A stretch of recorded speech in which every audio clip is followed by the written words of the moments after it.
On behalf of Tse Chen Ling, welcome everyone. This is Making Women's Ways in Tibetan Buddhism with Dr. Janet Gyatso. And first, we're going to have an introduction by Venerable Carol, our center director. Thank you, Effie. And thank you so much, Dr. Gyatso, for joining us today and everyone here. It's a topic that is near and dear to our hearts as part of our special Women of Wisdom event going on this year and through early next year. And we just welcome you. And just a little reminder about this program being recorded. And a little about Dr. Gyatso. Dr. Gyatso is a specialist in Buddhist studies with a concentration on Tibetan and South Asian cultural and intellectual history. She teaches at Harvard Divinity School. She's been writing on sex and gender and Buddhist monasticism and on the current female ordination movement in Buddhism. Previous topics of her scholarship have included visionary revelation in Buddhism, lineage, memory, and authorship, the philosophy of experience, and autobiographical writing in Tibet. Her current writing concerns the phenomenology of living well with animals and related ethical issues and practices regarding animal treatment and flourishing. So she teaches courses and advanced seminars in Buddhist history, ritual, and ideas, and on Tibetan literary practices and religious history. So today we're going to be talking especially about women's role and place in Buddhism. And I just want to welcome Dr. Gyatso. Thank you so much for joining us. Well, thank you so much. And I'm delighted to have been invited as part of the series. And so I just wanted to thank you so much. And I do want to start off by talking a little bit about myself and my particular perspective, because I haven't seen the full list of everyone who's speaking in this series, but my impression was that it's mostly Dharma teachers and true women of wisdom. And although I am certainly a Buddhist practitioner, my claim to fame is more in academics. So I want to tell you a little bit about myself, uh, just to explain where I'm coming from in the way that I'm going to be presenting this. And also because I want to a little bit break down the sometimes polarity between that people think is there between practitioners and academics. So my own story is that I got into the study of Tibetan Buddhism by meeting some Tibetan lamas when I was in college. And I was very moved and blown away by just their manner, what they were teaching, and it seemed really, really important to me. And I moved out around that time to California, Berkeley. And I had every intention, I took a leave of absence from school where I had been, and I had every intention of going. I was actually studying math, believe it or not. And I had every intention of going back into academics and I mean, into mathematics, and then doing the Tibetan Buddhism stuff on the side as part of my own personal life. However, by a strange combination of events, which I won't spend the whole time giving you my story, so I won't tell you all of this. But anyway, I landed up doing religious studies at Berkeley, where I was readmitted and going into the Buddhist studies program there without ever having thought that I should do that, and found myself in academia. And actually during that period, so, I'm pretty old. This was during the early 70s, and Berkeley was a real hotspot for Tibetan Buddhism at that time. It was really an amazing moment with lots of teachers, and I lived in a Dharma center. And I was at our Dharma center. We had in residence several amazing, venerable teachers of the old generation who were still alive at that time, and I had exposure to them on a daily basis. And at that time, I felt very much that what I was learning from them about Buddhism was, about 20 million times more important than what I was learning at the university. And I felt that the university, my teachers who were, well-established academics didn't have anything of the knowledge and understanding of my Lama teachers. Um, I'll say that as time went on and I wrote my doctoral dissertation on one very famous figure in Tibetan Buddhism, and then realized probably for the first time, this was back in the 70s, that you need to get a job. And the job that I was qualified for was to teach in academia. And all of a sudden, I found myself looking for jobs teaching. And I was very fortunate to get a job at Amherst College teaching Buddhism. But at the same time, I was exposed to some of the other stuff that's going on in academics. And I'll just say that as time went on, I started to appreciate my own Western background and my own modern perspective in terms of what I was bringing to Tibetan Buddhism, and recognizing that it wasn't possible to just simply transplant, Tibetan Buddhism in the West exactly as it had been in the past. And I recognized the value of putting those two things in conversation. So I myself have always regarded the stuff that I've done as a conversation between what I have learned as a human being and what's important to me as a human being, and what I'm doing, in terms of standards in academia. And I think also I just want to say that it wasn't so true when I first started out. I was kind of from an older generation, but I think that's more and more the case in academic Buddhist studies now, although it's not entirely the case, and we still have debates about this, about what your own perspective does to the way that you do your work. But anyway, I just wanted to raise that both so you know something about me, and also, and I'm glad to talk about more in the question and answer period of what it means to be an academic.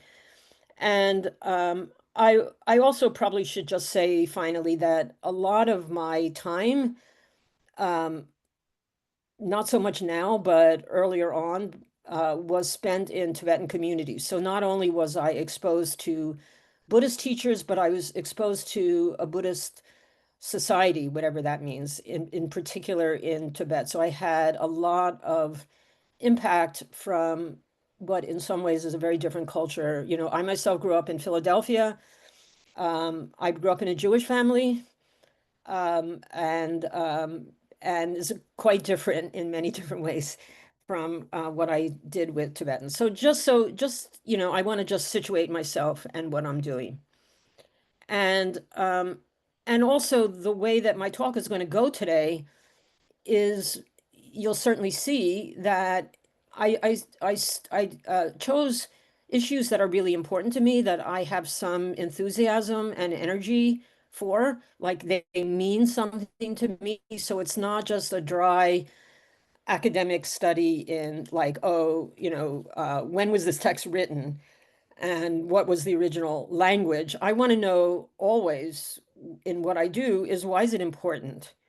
And this is actually, with the current attack on the university and especially on the humanities, we have to know how to say, why is it important to study this foreign religion? So I'm talking from the perspective of being American and born in the United States. And we need to know why it's important for now, and we need to be able to say that. So that is just only becoming more and more important to me right now. Let me also just say that when I was first invited to be part of this series, I had just gotten back from a conference that was held at Northwestern University on sexual abuse in Buddhism, which really struck me. And, of course, I knew about it. I knew very well about it, but spending 2 days and hearing accounts, not only in Tibetan Buddhism, which I knew about, but in the rest of the Buddhist world, I was utterly horrified and shocked and really depressed for a while. And so I at first thought I was going to address that very issue in my talk today. Um, again, I'm glad to talk about it. And in a recent class that I just taught, we did address it to some extent. I, I changed my mind. It's first of all, it's too depressing. And I'm not sure that I have anything new to say, other than what people have already said. So I decided to change my topic and to talk more about positive roles for women in Buddhism. So that is what I'm going to talk about. And maybe it's a way to recover from the sexual abuse stuff. It's, of course, it's not only directed at women. That would be wrong to say that, but women do suffer a lot of the brunt of it. But anyway, all this stuff is going to come up. So, okay. So, first, I want to talk about the history of women in Buddhism to contextualize why the three passages that I'm going to focus on, why they're so important and why they're striking to me. And first of all, just to say that the position of women in Buddhism throughout the history of Buddhism has been quite tense and changing. It is definitely the case. Uh, I just got a weird message, and let me just get rid of that.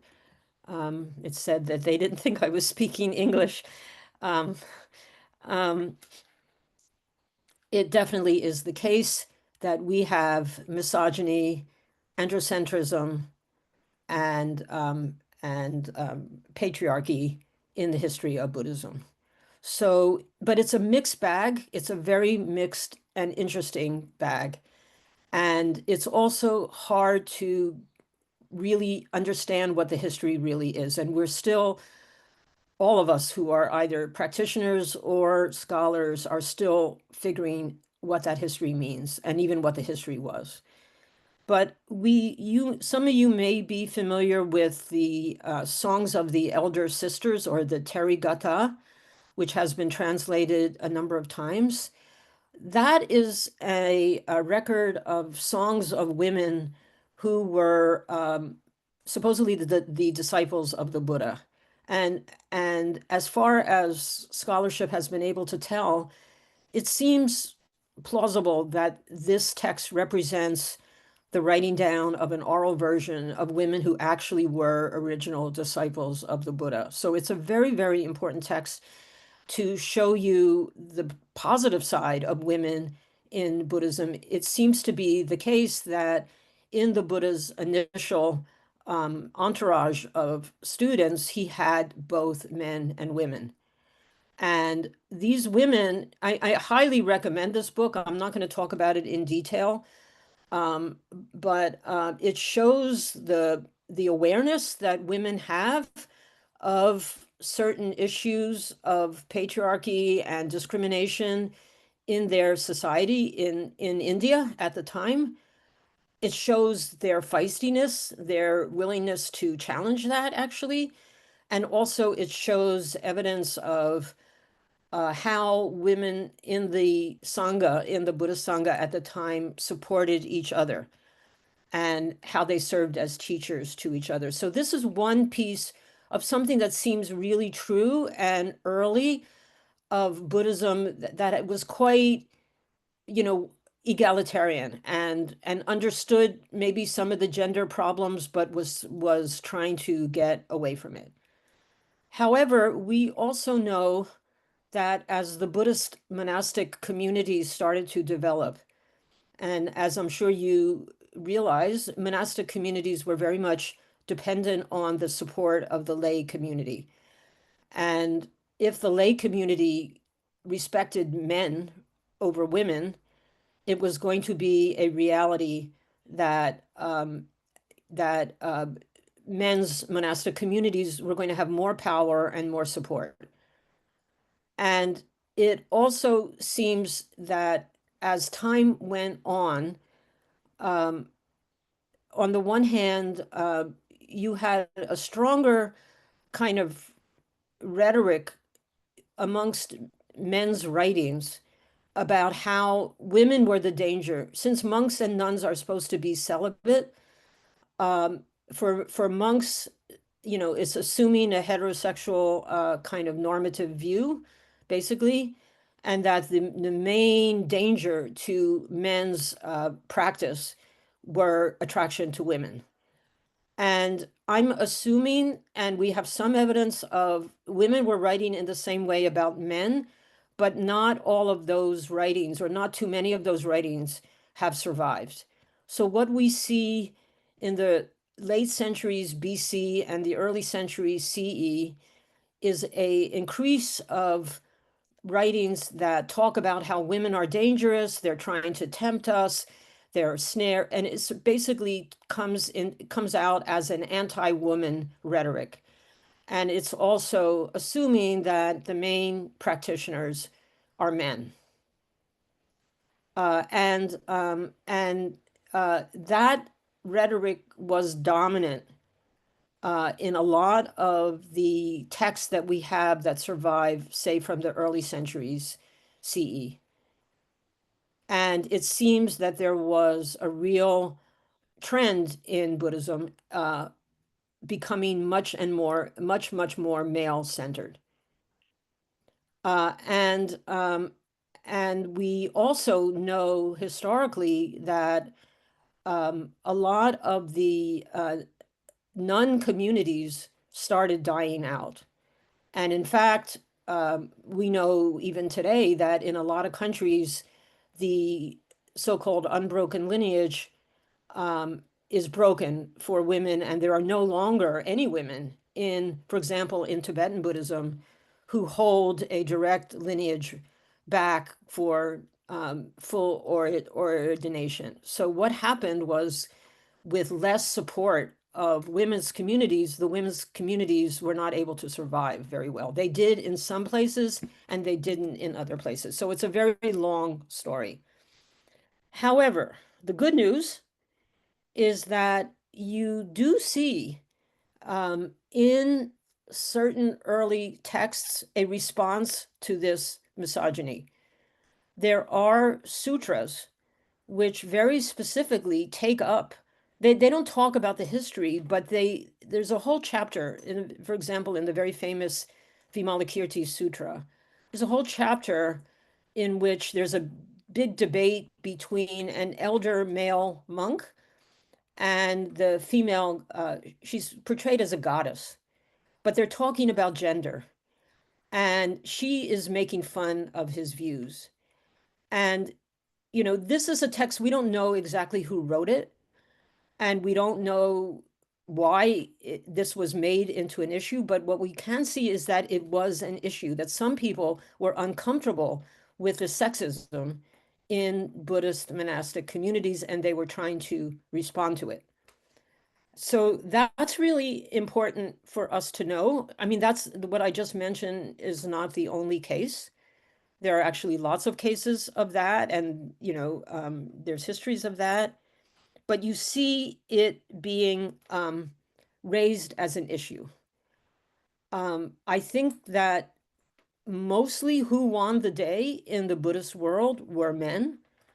There are lots of exceptions, but they are exceptions. Uh, Part of this is to be understood in terms of the cultural context. Buddhism is spread to a lot of different countries in Asia, and it's mixing in with certain tendencies in those cultures. And it's a very, very, again, very complicated history to really understand. But it is true that although there are brilliant and amazing examples of amazing women, there, by and large, it continues to be the case today, even in our so-called enlightened society, that it's dominated by male teachers and by male leaders. So that's just true. And let me just pause. I've just delivered to you about the first 5 weeks of my class that I teach on gender. in Buddhism, and I know it's a lot to take in. So let me just pause and take a sip of water, and you can write down whatever questions you have. We'll be asking for questions later on, and you can message me in chat if you'd like me to ask your question. Yeah. I'd like to hear from you guys. I don't know who is here. I don't know what kind of audience we have, but I would love to hear from you. So what I'm going to be talking about today is in Tibetan Buddhism, and it's Tibetan culture itself is a whole big issue. Some of us, including me, think that in general in the culture, women had a slightly better, more respect. There was a lot of strong women than in other Asian countries, but it's very, very difficult to make those kind of generalizations. So I don't know, I don't want to push that too far. But what we're also dealing with Tibetan Buddhism, no matter what it is that you look at in Tibetan Buddhism, you have to recognize that there's the background of Tantric Buddhism in Tibetan Buddhism. So even in the monastic centers where they're talking about Buddhist logic or Buddhist discipline, Tantra is a very important dimension of Tibetan Buddhism, and that raises the stakes enormously. And let me just now add 3 sentences of what is usually a whole semester on what is Tantric Buddhism. But Tantric Buddhism extends the sphere of practice to every dimension of human experience, including those that are the most risky and dangerous. And that primarily has included sex. And it's different from the monastic ideal, which is about celibacy. It uses sexual energies, which sometimes involves actual, sexual practice between 2 people. Sometimes people do it on their own, just through the imagination, but it sometimes involves sexual practice between 2 people. And for women, that has been very, very tricky, because on the one hand, it makes women a necessary partner for some practitioners. And so it raises the status of women as being important for the practice. But on the other hand, it opens up the possibility for abuse, in the sense that the women may not be as well trained in what the practice really is. They're just being used. And it's really the men who are doing this very, very difficult and extremely challenging and esoteric practice around sexuality. So 2 of the examples that I'm going to be talking about involve that issue, but we're going to see how that was managed in 2 very particular cases. But it's just something else that contributes to the real problem of the status of women in Buddhism, and especially in Tibetan Buddhism. And it definitely is behind those cases of sexual abuse in Tibetan Buddhism, when, these lamas were extremely irresponsibly using the excuse that, sex is part of our practice, as a way to just, do what they wanted, and etc. So I told you I'm not going to get into that in detail, because it's just too depressing and upsetting, but that is part of the reality of what happened. And I also want to say, once again, as you can tell, I'm a feminist, and I believe in the ideals of feminism. Obviously, feminism is a huge thing, and there's many different forms of it and what people think. But I do believe that it raises some really, really important questions. And that's what I'm actually getting at in this talk today. Also, by the way, this is my last comment, and then I'll get into my case studies. That So yeah, let me just say first of all that the three texts that I'm going to be looking at were all three of them were written by men. Um, I could have chosen other ones, but these are especially outstanding for me for the positive vision they give us of women. And I don't want to necessarily be prejudiced against them just because they're written by men, because there are men who have a very expanded sense of appreciation for sexual difference and appreciation of women, um, and that's absolutely a possibility. Um, and um, and so really what I chose for today were three of my all-time favorite passages on women in Tibetan Buddhism to share with you. And just because they're written by men, I didn't want to exclude them. There are quite a number of works by women that have recently been translated. The more that we are doing our scholarship, the more that people are finding like autobiographies by women. So there's increasingly, writing that's in the voice of a woman, written by a woman. Doesn't necessarily solve all the problem right there. But anyway, we're looking at that.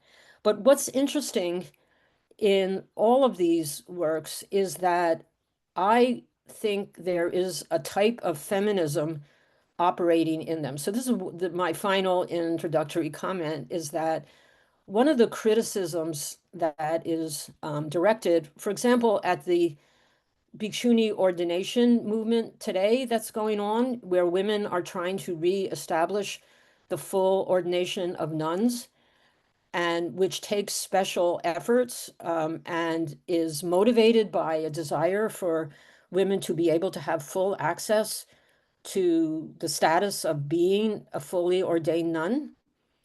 And some of the critiques of those women who are asking for this is to say, oh, you guys are just, influenced by modern feminism and, Western feminism in particular.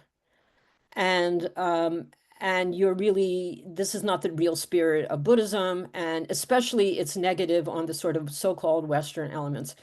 I really challenge that. I don't think, first of all, that feminism is necessarily Western. But what I'm trying to say is that the three texts that I'm looking at are examples, and you can see also in women's writing too. They're pre-modern Tibetan writings that are already feminist. So it's not true that the ideas in feminism were invented in the modern West. Of course, it has a very special history in the modern West and in the rest of the world, but it's not true that there was no such thing as what we can call feminism earlier on. So I want to demonstrate that as a way of getting rid of that possible thing. So let's look at our first case study. Okay, so we can look at the first slide. Okay, so this is my book. And this is a book that I published back in the late 90s. And it's basically a study and a translation of the face you see is Jigme Lingpa, who is an 18th century Tibetan visionary.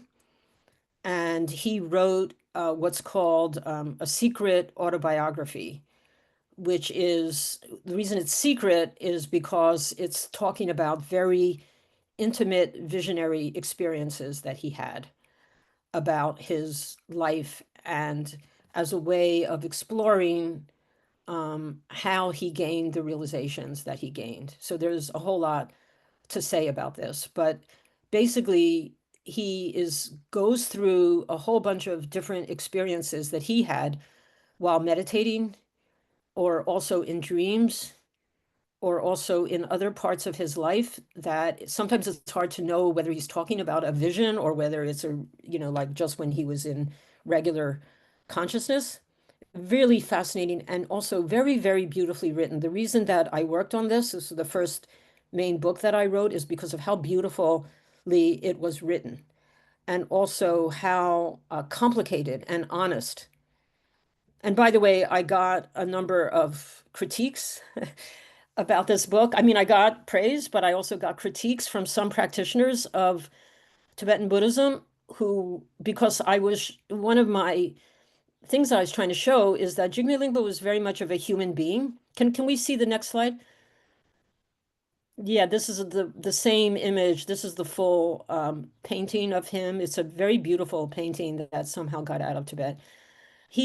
I was showing how he's a human being. He was a very amazing and advanced human being, but he was a human being. And the fact that I was showing him in that way, and he himself admits his own self-doubts and his own mistakes. I was showing how that's really important, and it's really, I feel it's important for the way that we approach Buddhist teachers and Buddhism more generally, instead of 100% always idealizing them. And so anyway, that was my attraction to this book. What I'm going to show you, we can go to the next slide. So this is going to be a little hard. So don't start reading this. Let me just tell you, and then I'll tell you where to read. Um, this is a passage, it's only part of a passage. I just wanted you to see some of the words in this. It's a passage where it starts out, so you're not seeing the beginning of it, where he says, a young female came to me and asked me to teach her about tantric sexual yoga. So, right away, it's in that domain of that dangerous domain that I already mentioned. So, as I said, it's not 100% clear to me whether this was a vision or not. It seems to me that this particular episode was not a vision. It's actually records some teachings he gave to an actual female disciple. But what I can tell you is that he starts out from a rather male perspective of describing what the practice is, which is most of the instructions that you see, pretty much almost all of them are mentioned, are described from a man's perspective. And if anything, it might say something at the end. If you're a woman trying to do this practice, you can figure out how to reverse it, because obviously males and females in sex have a slightly different, they have a different anatomy, and there are differences. And tantric sex obviously involves yoga, which is using some of the physical dimensions of your energy and your body. But they don't, unpack what it means in female terms from a female perspective.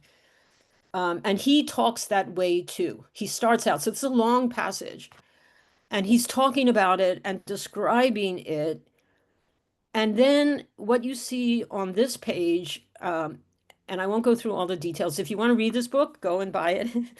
I'm not trying to sell my book, but anyway, um, uh, he starts getting into a critique of all the people who try to practice this and don't know what they're doing and are actually abusing the practice, and are not doing it right. And so he's actually criticizing them right here, as we're seeing. But then, as you see at the bottom, the final paragraph, he starts to address her directly. And this is where he says something that's really powerful, and that was really powerful for me when I was reading this and translating it. So he says, woman seeker who would query a person such as me, join with the hero of inexpressible, so awareness in the field of Samantra Bhadri's spatial depths. By that, he means in the center of her subjective experience that would be at the heart of the meditation practice that she's doing. He is probably referring to a way of doing this practice in which you don't actually have a real live partner, but you have an imagined partner. And so you're just cultivating the energies based on how the practice goes. But he tells her, place awareness, place your awareness in the state of bliss, emptiness beyond. That's just the way, that's what they're trying to get at. And go to the next page, please. Um, and then he says, there's no need to wish for a worldly sweetheart.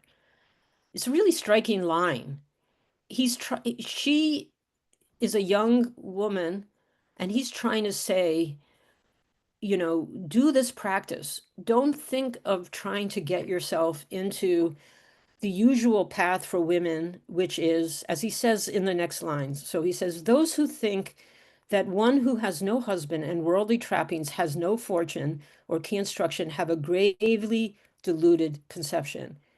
So he's saying, if you're one of those women who have decided to go onto the Dharma path, which is very, very difficult and means abandoning your conventional path, which is namely to try to get a husband and try to, collect stuff.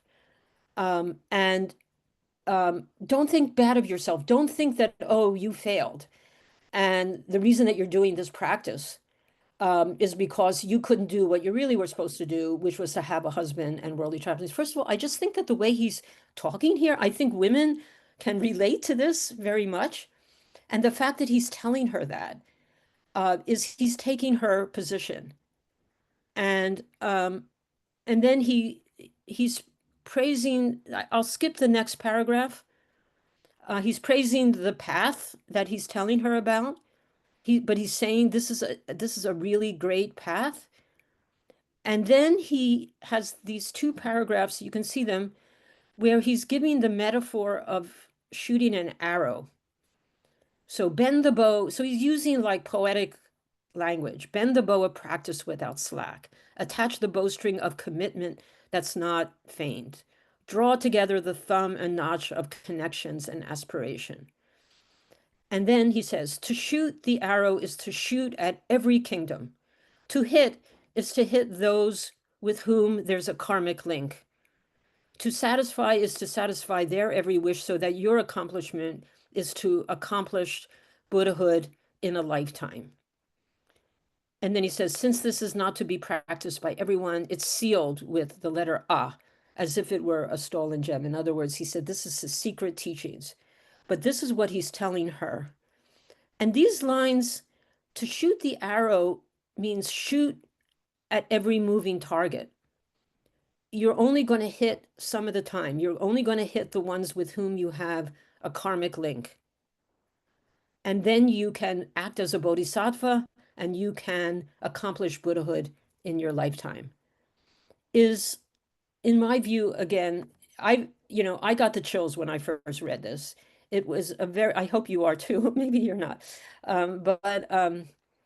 It was a very, very empowering instruction to her, like, go out there on your own, understand this is an amazing path that you're on, and go around trying to hit the mark. What does he mean by trying to hit the mark? Shoot, what is he talking about? I don't really know, actually. Whatever it is that she's trying to do, he's saying, go out there and shoot at everything. He doesn't mean, obviously, he's not talking about shooting in reality. This is a metaphor. But he's saying, try. And then in your lifetime, you're going to meet someone or you're going to do something with which you have a karmic link, and then stay with that. To me, it feels like an extremely empowering kind of message, giving her a kind of agency and reminding her that she doesn't have to worry about what other people think or what she's supposed to do, that she can go out and take risks and take chances and do stuff on her own. I think it's an extremely rare thing to see, is this kind of speaking really with the perspective of some of the issues that women, and surprisingly similar to modern society. I think these words speak to a modern society. So I hope you liked it as much as me. I can't see you. I'm used to teaching in a classroom where I can see people's reactions. So I can't tell what you guys are thinking, but I hope you're with me. So I'm going to give you two more examples and then we can open it up for question and answer. Okay, so take a breath, take another sip of whatever water you have near you. And let's look at the next slide. Okay, so this is an image of Padmasambhava or a Guru Rinpoche.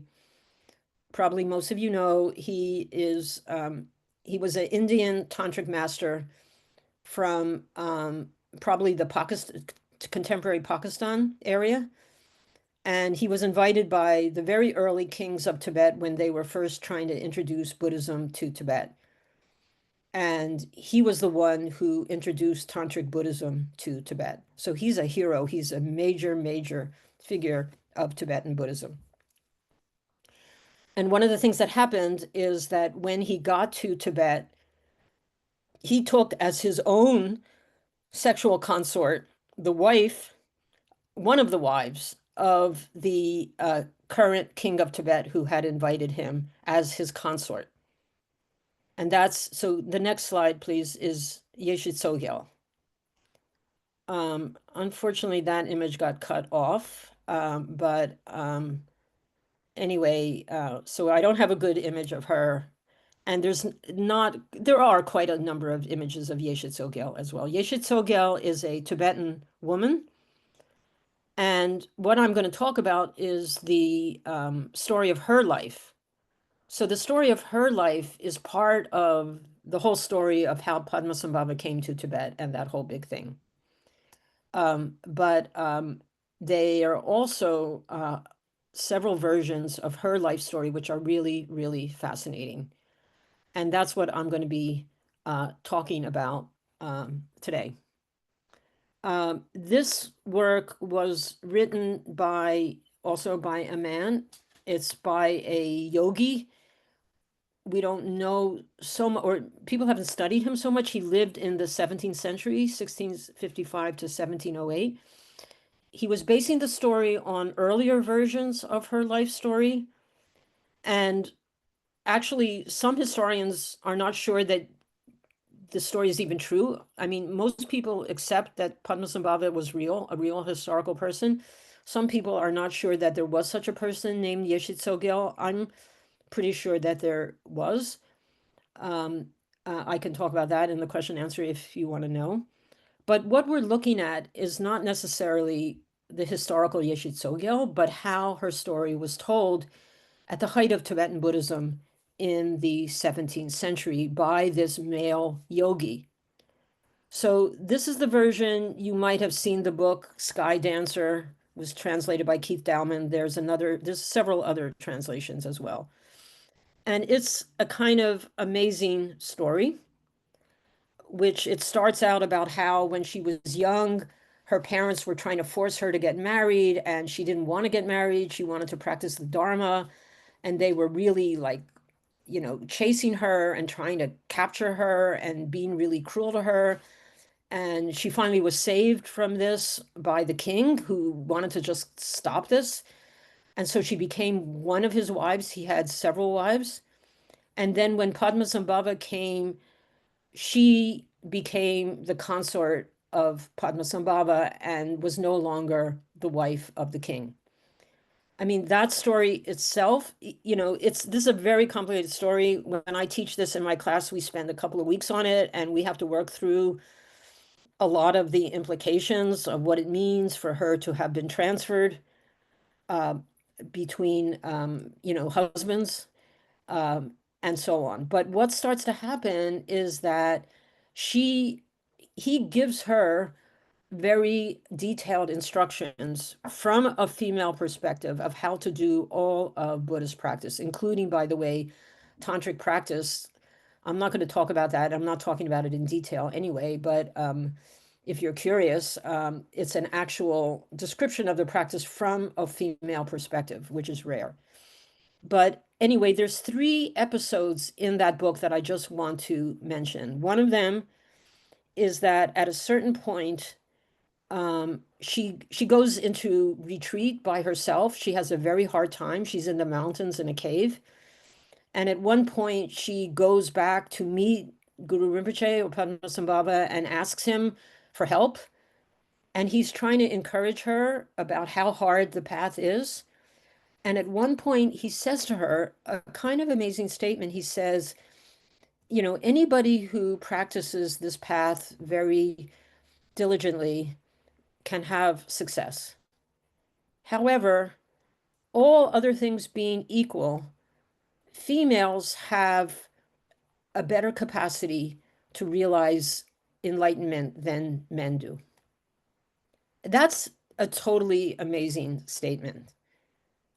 You know, there's lots of statements in Buddhism that say, you know, in order, if a woman is going to become enlightened, she needs to be reborn first as a male and achieve enlightenment in a male body because the Buddha was a male and therefore she has to be a male. And the female body is inferior and you can't get enlightened as a female.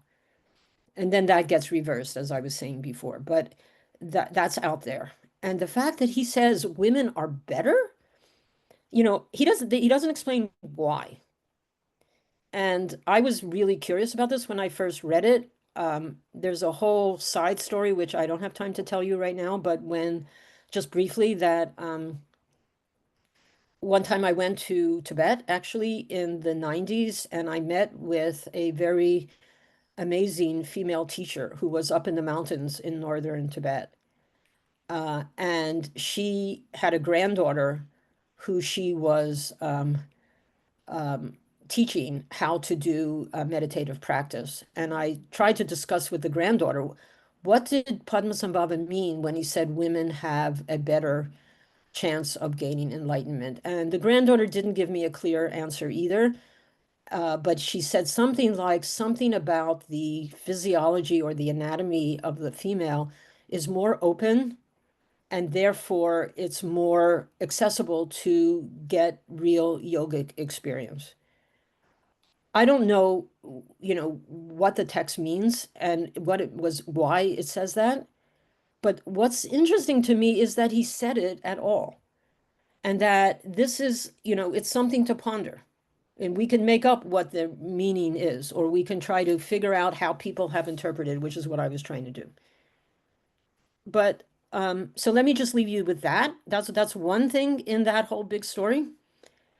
A second thing in that whole big story is Yeshe Tsogyal is on her way to Nepal at one point, and she meets up with 7 bandits, men, who steal all her stuff and then rape her, have sex with her. And she handles the situation by assuming control and tells them that she like says, let me introduce myself. You know, you've just bumped into one of the highest achieved women in the world, and I'm going to introduce to you what the experience of sex really is supposed to be from the Buddhist perspective. She actually gives them teachings and helps them. And then she goes on her way. So when I teach this to my class sometimes are quite upset. Why is she rewarding these men for raping her? Why is she helping them? And um, and that's a hard one to answer, except to say that the highly advanced practitioner never takes revenge on anyone and always helps all sentient beings. You might feel uncomfortable about that, but my main point actually, however, is the mere fact that rape is included in the story at all, that it's even mentioned, as it's put there as an example of the kind of hazards and problems that women typically face. And the fact that it's even mentioned is acknowledging that it's a problem for them. And I find that, you know, really interesting that in a society that's supposed to be so patriarchal is in fact admitting, and it's a man, that this is a, you know, this is a problem. She had to overcome it, but this is a problem. And it goes through other kinds of problems that are typical for women. In fact, that's what prompted when she, for my first example, when she was talking to Guru Rinpoche, and she said, because I'm a weak and a woman, many people attack me, I'm easy to attack. And so it's so hard to be a woman and be doing practice. And that's why he encourages her to say, but no, you actually have a higher aptitude. But this is one of the dangers that she's complaining about that women have to face. And the fact that the text mentions it, and it clearly is considering a problem.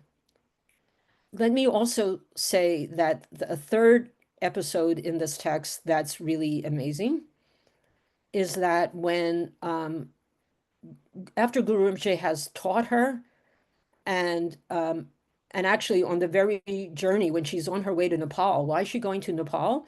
Is because he told her to go to Nepal and find herself a consort so that she can become an expert in this practice. And what do you see happening? She goes to Nepal. It's an amazing detail. And she sees a young man in the marketplace who's basically a slave. He's a man. And she uh, goes on to buy him. So it's a real reversal of the usual thing of, men buying women or, trading in women. She buys him. And it describes how handsome and beautiful he is for the purposes of what she wants to use him for. The fact that she is put in the driver's seat in this particular case, and she is getting her own consort. He comes back to Tibet with her. He becomes a practitioner himself. Although actually he becomes annoying to her. It's a great story. And, they go into retreat and he's not strong enough to take it because it's really cold and they don't have a lot of food. So he goes back down to the village and she stays up there and she gets mad at him and stuff like that. But it's putting her there as as the chief partner in this pair, in this couple. She's the chief partner. She's the chief practitioner. So again, it's really striking. It seems to me that the author of this story was trying to make the case that, trying to reverse the prejudice against women in Tibetan Buddhism for the purposes of his own students, probably his own circle of disciples. He's helping them to imagine a alternate reality and putting it in the form of this very important story of the founding of Tibetan Buddha, of Tantric Buddhism in Tibet, and Yeshe Tsogyal, who's a very well-known figure. So I find it really, really amazing. And by the way, this was the story that I'm not going to tell you, but just one brief thing. The woman who I met in Tibet at that time was herself had a consort who was a man. I don't know very much about their relationship. I only can say that she was the dominant person in that relationship. They were both in their 70s, but she was clearly the heroine. And this man who was a practitioner, he was like her, it's just the reverse of the usual thing that we see. It's the man is the main guy and the woman is by his side. This was a reverse. So you can invite me back and I can tell you the whole story of how I met her. She was amazing. Okay, example number 3. We can go to the final image. Okay, this is Milarepa. This is just an image of him. And he is a famous Buddhist practitioner in Tibetan Buddhism. He lived in the 11th century. But the story of his lifetime, actually, there were many stories of his lifetime were written down. But the story that is most well known, both to Tibetans and also to the rest of the world, is a story that was written in the 15th century by a really great writer. And there's several translations. If you guys know anything about Tibetan Buddhism, you know about Milarepa, and you should definitely read it because it's an amazingly well-written story. It's like a historical novel, really. And it's really beautifully written. And it's all about how he goes through the problems of his early life when his relatives stole some stuff from him and his mother and his sister. and his mother convinces him that he needs to learn black magic so he can really take revenge on the relatives. And he goes off and learns black magic, and he gets really good at it, and he's able to cause hailstorms, and he's able to cause buildings to collapse, and he's really able to take revenge. But while he's still this is before he turns to Buddhism, he's still doing this black magic, and he's living with his teacher, in another village far away. And his mother hears that her son is running out of money and he needs to give money to his teacher. And so she really needs to send him some money, but she doesn't know how to send it to him because, if you send money, you have to trust the messenger not to steal the money and to actually give it to him. So what happens is that his mother, one day meets a pilgrim, a man who is wandering through the countryside on pilgrimage. And she meets him and she sees that he's a relatively maybe trustworthy person, but she doesn't totally trust him. So what she does is she gets to know him. She invites him over to her house, and then she gives him some gifts. She gives him a new pair of shoes and a new cloak for him to wear. And she says, you'll need this because you're walking around all over Tibet and this will help you. Unbeknownst to him, she sews into the lining of the cloak 7 gold pieces. And she covers it with embroidery that looks like one of the constellation of stars, the Pleiades. And then, but he doesn't know that she did that and he can't feel it. And then she gives him a letter and she tells him where her son is and says, she just says, give him this letter. So the letter is written in a kind of code language. So I'm going to read you what it says. She says, the countrymen here say they will send a party to search for you and they will kill you and then they will kill me. In other words, her relatives are really mad at Milarepa because he inflicted these hailstorms and other stuff on them. But she says, watch out for yourself. And if you're short on provisions, look in the region facing north where a black cloud hovers and the constellation Pleiades appears. Beneath them dwell 7 of our relations who possess whatever provisions you desire, so take them. If you do not find them, this yogi who lives in that region is the one to ask. Don't ask anyone else. That's the message. So the message is unclear. And when the messenger gets to where Milarepa is, he doesn't know what she's talking about. What are the 7 relatives? And who's the yogi who lives near the 7 relatives? And why is she talking about this constellation of stars? And he can't figure it out. And he shows it to his teacher. And his teacher also doesn't know what the hell she's talking about. And then the wife of the teacher, who has not been introduced to us beforehand, but the wife says, give me that, let me see it. She takes one look at the letter. Then she gets out a big jug of beer and gets everybody a little tipsy. And then she starts getting real playful and she starts dancing around the room and she starts flirting a little bit with the messenger guy, the yogi. And she says, let me see your cloak. Oh, it's so pretty. It's so cute. Let me see it.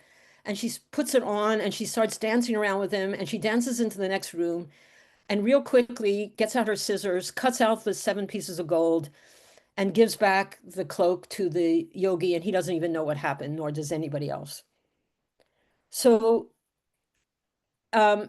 later on, her husband, when they realized that she figured out what the story was, what the message was saying, he praises her. He said, you women, you're especially clever. You have the Dakini knowledge. Dakini is a kind of one word for a very highly enlightened female.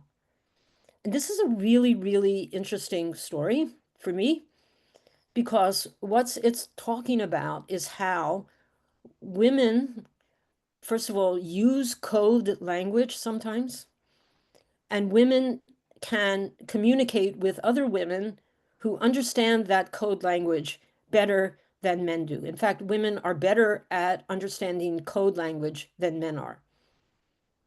And that there is a creative kind of sub-level of communication that goes on between women. And actually, to be honest, I have felt this way in my life.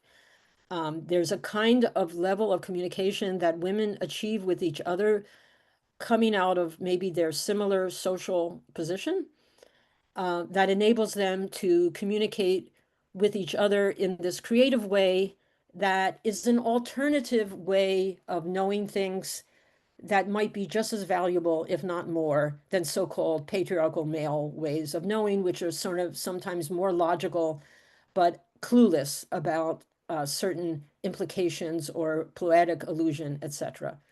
This is the kind of thing that you could write a feminist treatise on what is the special forms of female wisdom or something like that. It's a beautiful image. I mean, sorry, it's a beautiful story. Again, the author, why did he do this? Why did he bother to tell this particular story? He could have figured it out another way, but he had this one of the episodes, just like a random episode in this story, which has other kinds of amazing episodes as well, is highlighting special talents of women. So I love that story too. Okay, we can take away the image, and I've talked about female agency. I've talked about recognizing female agency and female powers. And I've talked about maybe special types of creativity or powers that women have, as shown in these stories. And now I'm ready for your questions or anything you want to ask or say. You're also welcome to message me in the chat and I'll read your question if you're feeling shy. Anyway, we'll give everybody just a moment to gather their thoughts. We're going to start with Venerable Carol. She has.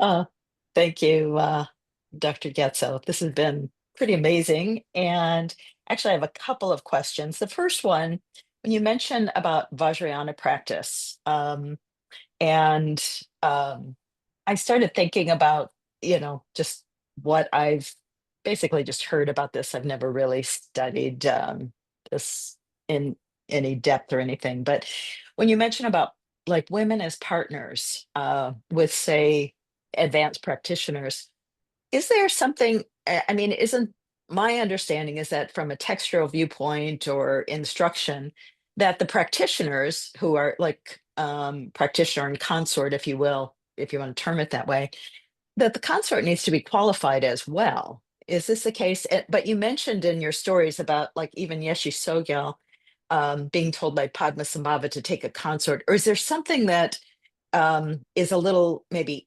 there's some inequality as far as the relationship that the practitioner can gain from a consort? I'm a little bit confused on that. I guess my thought Um, is it was an equal practice, so maybe I'm wrong on that. so in some accounts, there's a lot of descriptions of this practice in many different sources. And some of them do say that both members of the pair should be trained in the practice. Other ones don't necessarily mention that. Mm, But also, there's a big difference between what a text says and what's the actual practice in reality. mm. And so even if the text says gain a qualified consort, um, it doesn't mean that people actually do that. Yeah, And right. yeah, Yeah. yeah. So theoretically, it would certainly be better if both partners know what they're doing. Um, and um, and I believe that, and I don't have a lot of experience with this either, and I have never practiced it. maybe I know something a little bit about it, but I've known of at least a few people in Tibetan community who were known to be partners. And my guess would be that in certain cases, for example, if you read the life story of Sarah Condro by Sarah Jacoby, it's clear in those cases that both members are trained and know what they're doing. So I think in the best of cases, there's an equality, but I think in actual social practice, there are lots of cases where people are just men are mostly taking female concerts, Mm, no idea what they're doing and just using them. okay. Yeah. Okay. Thank you. May I ask one more question? Or Sure. Go ahead. okay. I was just thinking about how we've had some students of Lama Yeshe who have mentioned, I've kind of gotten this impression. I did not know Lama in person directly, but there's students who were with Lama and noted how he seemed to encompass both the feminine and the masculine. That at times he would seem very feminine and at times very masculine. And I wondered if this was reflected in any of the texts in terms of, you know, part of this practice as getting us like beyond sort of our clinging to, an identity of being male or female. Um, we are supposed to get behind clinging to the identity of male and female. And the description of a bodhisattva is that they can take any form. They can Mm, change gender, mhm. they can change sex, they can change species, they can change role in society. The identity is extremely flexible. Um, I'm not sure what people mean when they talk about Lama Yeshe, and I'm not sure when you talk about personality or like style, I'm not sure what they're referring to. I Right. believe Okay. that most human beings have sort of male and female sides to them. It's often surprising when you see people, having multiple sides of their personality. So I wouldn't necessarily attribute like a big meaning to that story, but Okay. Yeah. theoretically, yeah, it makes sense. Thank you.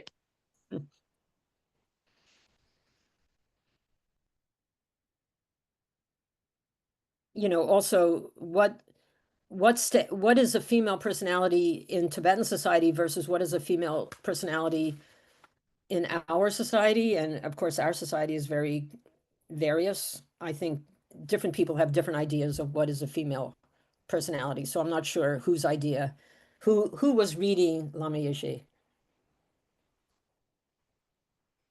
So we have a question from Sarvastiabi. I'm going to put them up on screen.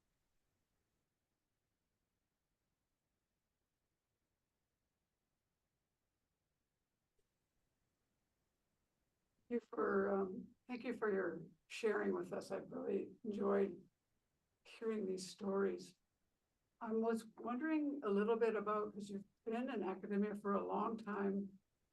And my first major was related to religious studies, although I never really stayed with it. But I always had the impression that I would like to know a little bit about the growth of the academia in terms of being a practitioner and being an academic. I know that the early days, you weren't supposed to be of any religion to be able to write about it. That kind of division existed. And I was wondering how it had gone for you and how you have managed it really, and is that still the case? What's the situation today? Sure. That was a problem. I'd say it's a little bit less of a problem right now because in certain fields like anthropology and others, it's increasingly recognized that it's not possible to be objective about anything anyway, even science. So the sense of objectivity versus being, subjective about what you're studying has shifted. It is still there, and it depends where you are and who it is. I myself, when I was at Amherst College, so you get tenure after 7 years, but after the third year and your fourth year, you get your first review. And at that time, my other colleagues in the Department of Religion said they were a little bit, felt that I was too much a kind of proponent of the stuff that I was writing about. And I said, oh no, and I took that in. I guess I was trying to use the creativity and playing both ends of the spectrum that we see the wife of in the last story, the mother and the wife of the master, how to manage it. I did not want to eliminate my personal voice. I do know the difference. I'm not going to say in an academic journal, I believe in the Buddha, and I mean, I can say that, but it's like, there's a different kind of writing when you're writing as a Dharma teacher, let's say, than if you're doing a kind of analysis. That's different. But that still doesn't mean that what you care about and what you believe and what you have experienced is not part of the way that you're talking. It's an art. Let me put it that way. It's an art. And I have been trying to develop my own voice in writing in a way that I kind of satisfy both sides of the equation at the same time. So that's what I've been doing with my life, and I'm still doing it. So it's a challenge, but it's gone on. Nice to see you guys. We also, Cindy, did you have a question, Cindy? You can go ahead and unmute yourself. Otherwise, I'll go to the chat. So I understand your hesitancy and of getting into and emphasizing some of the news in the Buddhist world regarding overstepping bounds, etc. My question, therefore, is one of the difficulties I find as being someone who has a very naturally or have to work with being very critical thinker, at the same time as having a resonance with people and views. So here's the question.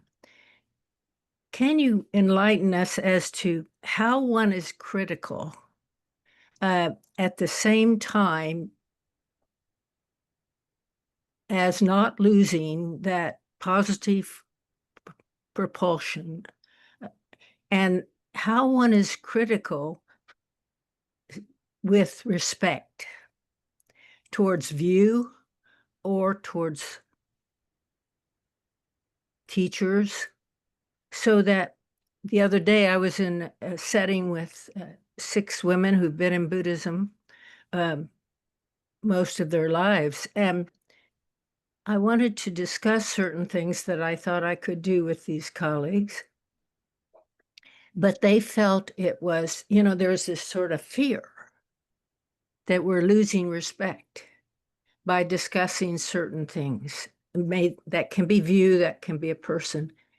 And I can't quite resolve that yet in any way. Can you move me forward in that question? Cindy, that's an excellent question. And there's no easy answer to that for sure. So it's a very, very good question. Let me just say a couple of things.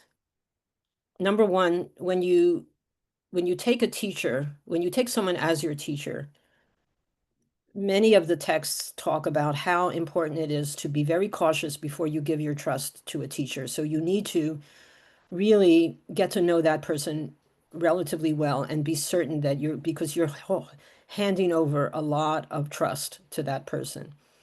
So one of the times for critique is before you have entered into a relationship with a teacher. And that at that point, it's very fair, I feel. And this is a question for human behavior altogether. I mean, certain people are gossipy and are constantly criticizing everybody, and other people realize that's not a good way to be and try not to be overly critical. But that's not to say that it's not important some of the time to be critical, and because there are issues and there are problems. So one has to kind of navigate that. But in particular with a teacher, you have to be very careful before you give your trust to somebody as a teacher. But once you've given your trust to someone as your teacher, I'd say, it's very difficult because we're instructed to see the teacher with pure vision. And I myself, I think there might be a way to do that at one level, but still be able to see ways that the teacher might not 100% live up to that ideal. I think it's a very tricky thing to navigate. And I don't think it's a good idea to totally give up one's critical perspective and able to talk about reality. And I think that the problem that you're raising is more of a problem for like Western students than it is for, say, Tibetan students in Tibetan Buddhism, because I think that Tibetans, they operate at two levels. At the theoretical level, the Lama is totally enlightened. But at the real level, the Lama is a human being, and they know that. And they can joke about it, and they can talk about it, and they can enter into a real relationship. And they manage to do both at the same time.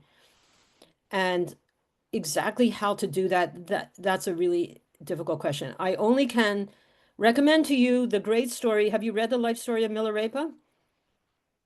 That was a perfect example of Marpa, where the text shows Marpa made errors. And he still is the destined, teacher for Milarepa, but it makes him into a human being, and he makes some errors in judgment. So I think that in reality, Tibetan society was very well aware that these are human beings.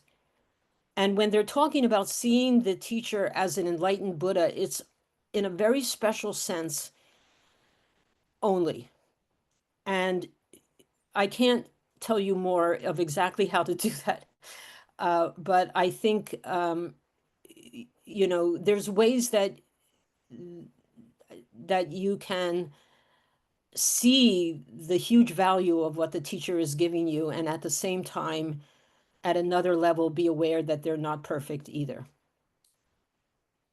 So my best answer to you is just to tell you that's like a koan. That's a great koan, and you should keep trying to figure it out. Don't give up, and don't go one way or the other. Don't go to an extreme. Try to keep both balls in the air.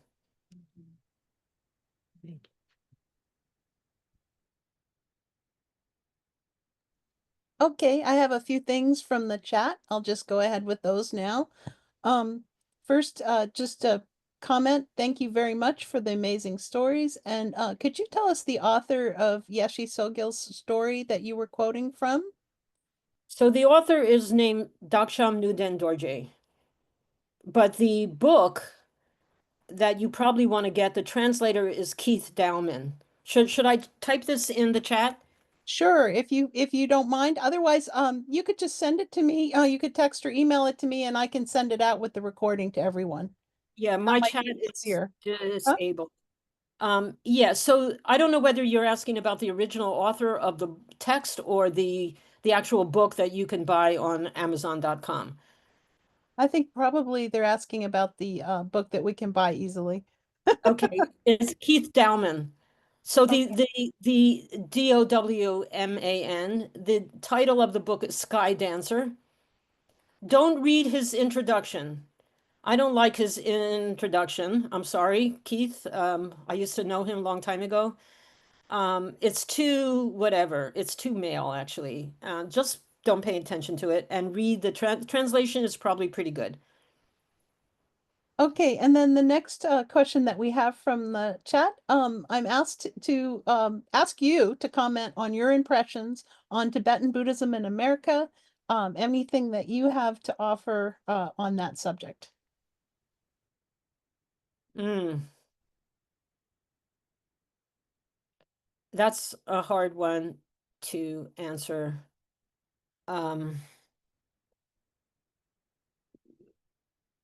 I think that, first of all, there's no one answer to that. There's some amazing communities and there's some wonderful things happening. You know, I think that Tibetan Buddhism in America has been shaken by the, you know, America and the West has been shaken by these several, you know, tragedies that happened. Like, so the whole Vajradhatu community, you know, and some of the others. And so at this point in time, I think it's really important for people. There are wonderful teachers around who I trust and I believe in. I do believe that it's important to get the transmission from Tibetan teachers because there's something in that culture that has preserved a lot of the unspoken values. Like I just was saying in response to Cindy, I think, for example, Americans go overboard on this pure vision thing and they think, oh, you're not allowed to say anything critical. And that's really silly. And they don't understand the human dimensions of it. And that's why it's important to stay in contact with the Tibetan teachers who still have the experience of generations of a common sense within the kind of practice that they do. It's very easy to romanticize or orientalize Buddhism. And that's why I myself made a big effort to connect with genuine Tibetan teachers. That's not to say that there aren't, you know, non-Tibetan teachers who are really wonderful teachers. So I don't want to say that either. But there is a kind of reckoning. The other thing that I would say, just from my own perspective, and you guys might not agree with me, is I think that the American Buddhist community should take a more active role in socially engaged Buddhism. I think it's a time for Buddhist teachers and leaders to contribute to some of the major ethical questions that are facing our society. People like Bhikkhu Bodhi. I've been really caught up recently with the teachings of Thich Nhat Hanh and just thinking about how he was an amazing social activist as a Buddhist master. And I would like to see more wisdom coming out into the larger public and not people just retreating and trying to get their own enlightenment, but actually translating Buddhist teachers in a publicly accessible way. That would be what I would like to see. I know that's a tall order, but that's my response to your question. I think we have time for just one more question, and I'm going to give that to our center director, Venerable Carol Karate. Thank you, Effie. Dr. Gyatso, you mentioned early on you were talking about full ordination for women and how maybe I misunderstood because I thought you mentioned that there wasn't support in Tibet and that tradition died out. And my understanding was that the full ordination never came to Tibet, full ordination of women. But I'm kind of balancing this with hearing that in current times, like the monastic universe, like down at Sarajay, I was recently in Nepal and heard that Sarajay is like the whole community has changed. It's they've got cafes. They're really trying to sort of modernize so that they can keep their community growing. And apparently, they have a swimming pool at Sarajay, which I was there in 2013, so it was quite basic. At the same time, I'm hearing that women's monastic communities are flourishing around the world. Just wondered what your experience is of this and what you see in terms of going forward with full ordination, say coming back or not coming back, but being established in the Tibetan tradition.